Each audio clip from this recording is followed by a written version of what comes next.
कि जब भारत आजाद हुआ तो इस देश की जनसंख्या थी 30 करोड़ और देवता थे 33 करोड़, यानी 3 करोड़ देवता और ज्यादा थे, तब भी यह देश गुलाम था। अरे इतने देवी देवता थे, तब तो दुनिया में सबसे बड़ा देश भारत होना चाहिए था। सारी फैक्ट्री, सारी मोबाइल, सारी कंपनी और सब कुछ भारत में होनी चाहिए थी, और आप सबसे पिछड़े देश क्यों हो गए भाई?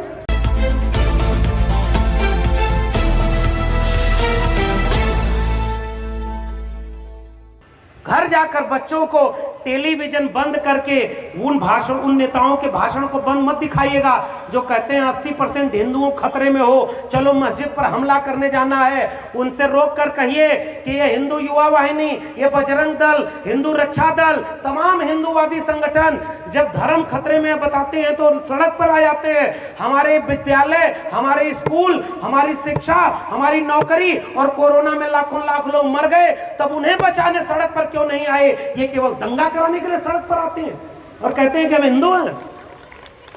हम हिंदू होते तो बताओ दलितों को मंदिर में क्यों नहीं जाने दिया?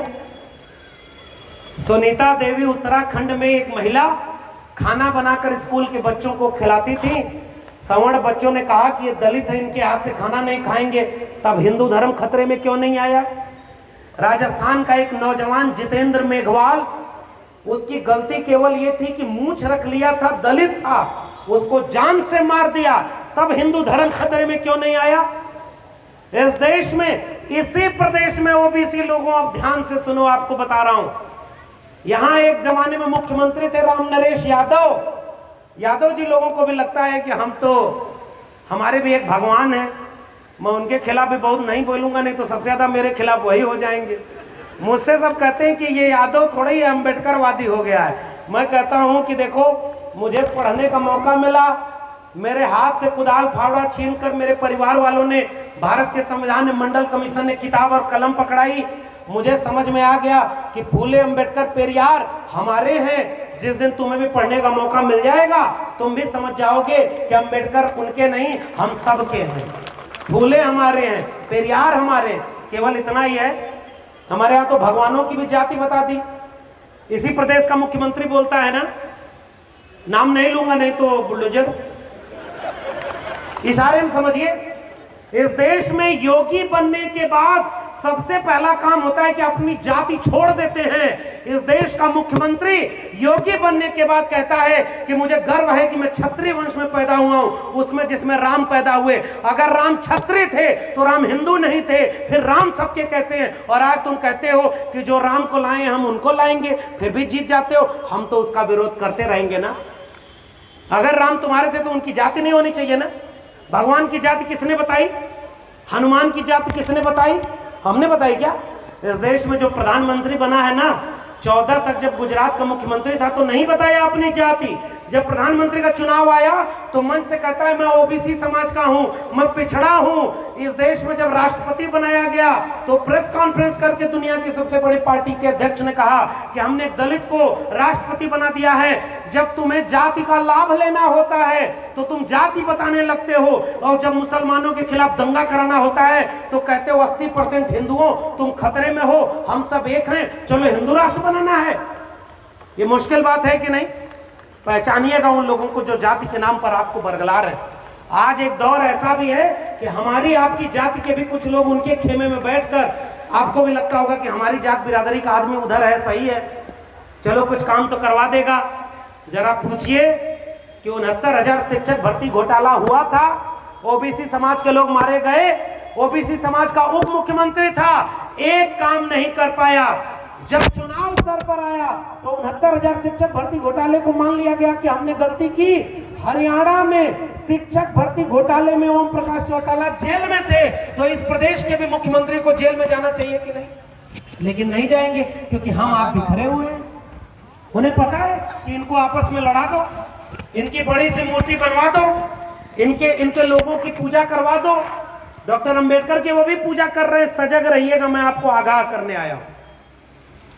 आज डॉक्टर अंबेडकर की याद तब आ रही है जब 2 अप्रैल का भारत बंद हुआ था, तब क्यों नहीं आई थी?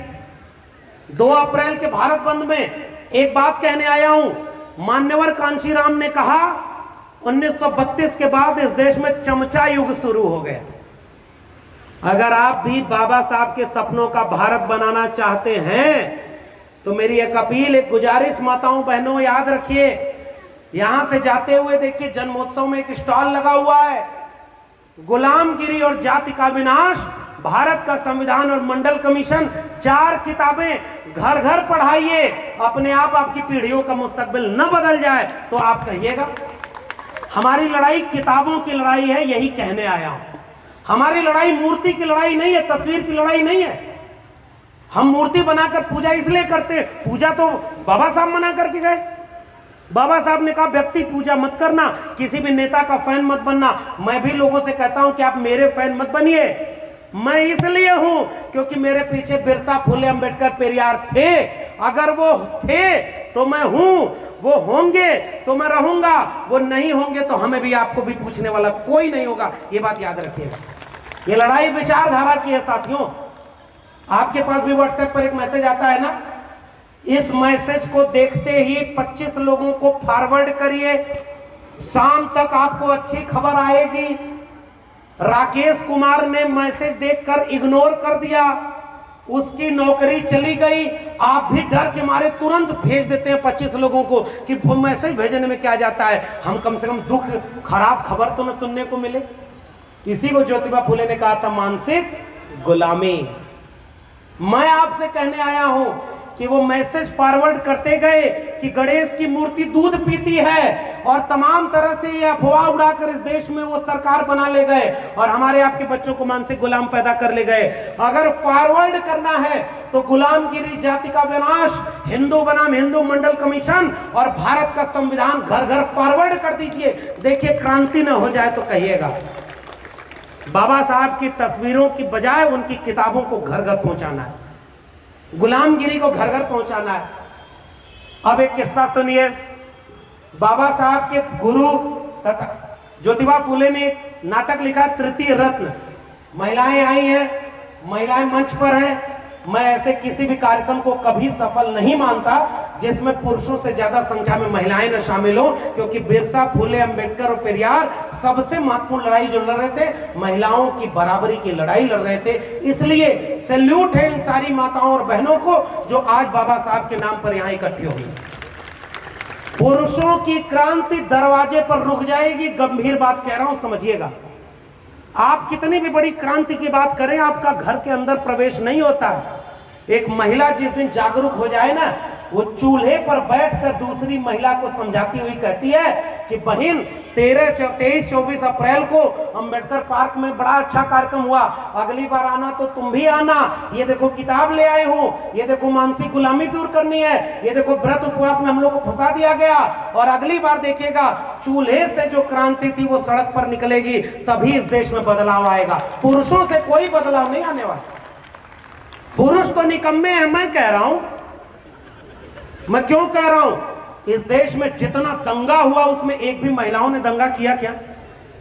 इस देश में आज भी रामनवमी के नाम पर तलवार और त्रिशूल लहरा रहे हैं, उसमें लड़कियां हैं क्या? ये सारा लड़कों को बाहर क्यों किया? क्योंकि बच्चे घर में खेलते हैं, छोटे छोटे लड़के लड़कियां दोनों, तो हम साथ खेलने देते हैं। ध्यान से समझिएगा, बिरसा, फुले, अंबेडकर की लड़ाई कौन सी थी? जैसे ही लड़कियां बड़ी हुई, लड़का बड़ा हुआ, लड़के को बाहर छूट दे दी, वो बाहर घूम रहा है 12 बजे रात तक, और लड़की को घर के भीतर कैद कर दिया। हमने अपने परिवार की लड़कियों को सिखाया कैसे चलना है, कैसे उठना है, कैसे बैठना है, कैसे हंसना है, और लड़कों को कुछ नहीं सिखाया। और इस देश में कोई क्रांति इसलिए नहीं हुई कि हमने महिलाओं को बराबरी का हक नहीं दिया। महिलाओं ने क्रांति का आगाज किया है। ज्योतिबा फुले कभी ज्योतिबा फुले नहीं बन पाते अगर सावित्रीबाई फुले उनके साथ खड़ी ना होती। इसलिए हमारी लड़ाई ज्योतिबा फुले और सावित्रीबाई फुले को साथ लेकर चलने की है। महिलाओं ने इस देश को बराबरी का पाठ पढ़ाया है। घर की बेटियों को, बेटों को भी पढ़ाइए, लेकिन मेरी अपील, गुजारिश है कि बेटियों को जरूर पढ़ाइए। और जितनी लड़कियां यहां आई हैं मैं उनको भी भड़का के जा रहा हूं। तुम्हारे घर में अगर शादी की बात करें तो लड़ जाना, कहना जब तक अपने पैरों पर खड़े नहीं हो जाएंगे हम शादी नहीं करेंगे, तब जाकर ये देश बदलेगा। हमने उनको बेड़ियों में जकड़ दिया। दक्षिण भारत में पेरियार एक विचारक का नाम हुआ। पेरियार ने महिलाओं की आजादी की बात कही। ओबीसी समाज के लोगों, एक किस्सा और सुनो। पेरियार भी ओबीसी थे, चरवाहा जाति से आते थे। पेरियार जब अपना घर छोड़ दिए, सबको अपना घर छोड़ना पड़ा, याद रखिएगा। ज्योतिबा फुले जब स्कूल खोले तो ब्राह्मणों ने जाकर उनके पिता को भड़का दिया कि धर्म विरोधी काम कर रहा है। और जब उन्होंने स्कूल खोला तो पिता सामने खड़े हो गए, कहे या तो अपना घर चुनो या स्कूल चुनो। ज्योतिबा फुले सावित्रीबाई फुले ने क्या चुना था? हाथ उठाकर बताइए, घर चुना था या स्कूल? जोर से बोलिए। यानी घर नहीं चुना।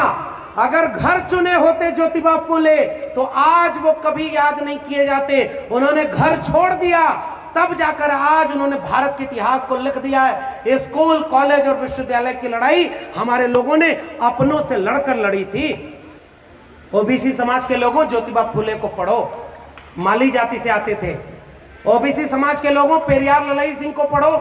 पेरियार दक्षिण भारत में जो हुए, जब बनारस गए, किस्सा सुनिए। तो बनारस में एक मंदिर में गए, उनको लगा कि मंदिर में तो सब जा सकते हैं, मैं तो वैसे भी ओबीसी हूं। अब जब मंदिर में गए, उसके बाद वहां पर पूछा कि कौन जात? तो कहे जात, मंदिर में तो जाति नहीं पूछी जाती। तो कहे कि अगर तुम वहां आगे जा रहे हो तो एक बात बताओ, जब खाना लेने के लिए गए और तमाम जगहों पर गए तो वहां पूछा गया कि जनेऊ पहनते हो? तो उन्होंने कहा नहीं। तो कहे फिर तुमको खाना नहीं मिलेगा। तब पेरियार गुस्से में लौटे और दक्षिण भारत में जनेऊ जलाओ आंदोलन किया था आज से 50-60 साल पहले। तो उस विचारक का नाम है पेरियार। उसने कहा इस ब्राह्मणवाद ने तो हमारी पीढ़ियों को मानसिक गुलाम बना दिया। ओबीसी थे पेरियार, फूले ओबीसी थे। शादी में गए अपने सबसे प्रिय मित्र के, तो ब्राह्मण आग बबूला हो गए कि ये शूद्र हमारी शादी में क्यों जा रहा है। तब जाके ज्योतिबा फुले ने सबकी मुक्ति की बात लिखी। पेरियार ने महिलाओं के लिए एक बात कही है कि ये जो सजना संवरना है, ये गुलामी की बेड़ियां हैं। और आपको कड़वा चौथ में फंसा दिया। पति की लंबी उम्र के लिए महिलाएं व्रत रखती हैं, तो एक श्लोक ऐसा बताओ जो पति श्लोक पढ़ के महिलाओं की लंबी उम्र के लिए, पत्नियों की लंबी उम्र के लिए रखते हो। क्या पत्नी की लंबी उम्र की जरूरत नहीं थी इस देश में? फिर महिलाओं के व्रत पुरुष क्यों नहीं रखते भाई? हमारे यहाँ उधर आजमगढ़ में, पता नहीं आपके यहाँ होता है कि नहीं, एक व्रत होता है ज्यूत पुत्र का व्रत। हमारे यहाँ ज्यूतिया बोलते हैं उसे। उसका कॉन्सेप्ट ये है कि बेटों की लंबी उम्र के लिए है। बेटियों घर जाकर अपने माँ बाप से पूछना, बेटियों की लंबी उम्र के लिए कौन सा व्रत रखा जाता है, जरा बताओ। भड़का के जा रहा हूं इसलिए क्योंकि आपको तो फंसा दिया। और जिस दिन ये इस गुलामी से मुक्त होंगे उस दिन आगे बढ़ेंगे। हमारे यहाँ एक पंडित जी थे, अब थोड़ा किस्सा कह के बात खत्म करूंगा, बहुत बात हो गई। पंडित जी के पास कुछ बच्चे गए, गांव के लोग गए, उन्होंने कहा कि कुछ गांव के बच्चों ने एक गधा की हत्या कर दी। पंडित जी नाराज होकर बोले, अरे गधा मारना तो बहुत बड़ा पाप है, इससे तो बड़ा गुनाह होगा, बड़ा आपके ऊपर आफत विपत आएगी, इससे मुक्ति नहीं होती है, इसका बहुत बड़ा कर्मकांड कराना पड़ेगा, हवन कराना पड़ेगा, तब गधा के मरने के पाप से मुक्त होगे, बड़ा खर्चा आएगा। इतना कहते कहते बगल से एक आदमी गया और पंडित जी के कान में बोला कि पंडित जी, जिन बच्चों ने गधा मारा है उसमें एक आपका बेटा संतोष भी था। हमारे यहाँ भोजपुरी में एक कहावत चलती है, 2-4 लइकन में एक संतोष और गधा के मरले में कौनो न दोष। समझ तो गए होंगे। महात्मा ज्योतिबा फुले ने तृतीय रत्न में एक नाटक लिखा कि एक गरीब आदमी बहुत परेशान था, पंडित जी के पास गया, पंडित जी से पूछा बहुत परेशान है हुजूर। तो उसने कहा मैं तुम्हारा ग्रह दशा देख रहा हूं कि शनि तुम्हारा ठीक जगह पर नहीं है। दुनिया में ग्रह को गैलीलियो ने दूरबीन से देखा, हमारे यहाँ सब पतरा से देखते हैं। 3600 गुण मिल जाए तो ब्याह कराते हैं। तब तो इस देश में महिलाएं सबसे ज्यादा सुखी होनी चाहिए। दुनिया में हैप्पी इंडेक्स है, उसके टॉप 100 देशों में हमारा देश नहीं है, और हमारे यहाँ 33 करोड़ देवता पहले से थे। मैं नागपुर गया था, वहां बोल के आया उनके मुख्यालय के सामने। मैंने वहां एक सवाल पूछा कि जब भारत आजाद हुआ तो इस देश की जनसंख्या थी 30 करोड़ और देवता थे 33 करोड़, यानी 3 करोड़ देवता और ज्यादा थे, तब भी यह देश गुलाम था। अरे इतने देवी देवता थे, तब तो दुनिया में सबसे बड़ा देश भारत होना चाहिए था। सारी फैक्ट्री, सारी मोबाइल, सारी कंपनी और सब कुछ भारत में होनी चाहिए थी। अगर आप चाहते हैं गरीब हर वंचित इंसान की आवाज आप तक पहुंचे तो हमारे चैनल को सब्सक्राइब करें और बेल आइकन का बटन दबाना ना भूलें। देखते रहिए बहुजन हलचल न्यूज।